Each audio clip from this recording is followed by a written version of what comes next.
如果问100个台湾人，台湾夏天热不热？我想100个台湾人都会说热。夏天要怎么穿才不会热？关键就是衣服的材质。我们在夏天的大太阳曝晒时，会习惯穿麻的长裤以及棉麻的长袖衣服，去避免皮肤直接曝晒在太阳下，避免晒伤，然后让身体觉得很热。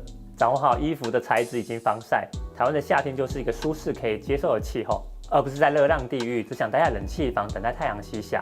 今天的影片介绍了夏天怎么穿才不会热，也透过实测有影有真相。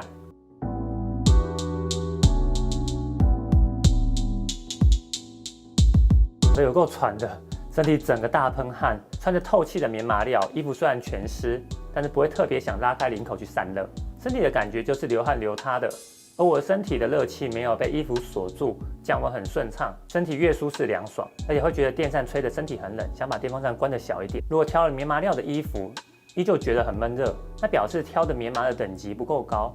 在夏天，我们非常推荐穿棉麻的衣服，像是棉的 T 恤、麻的衬衫、麻的裤子。对怕热的人而言，棉麻会是夏天抗暑极佳的选择。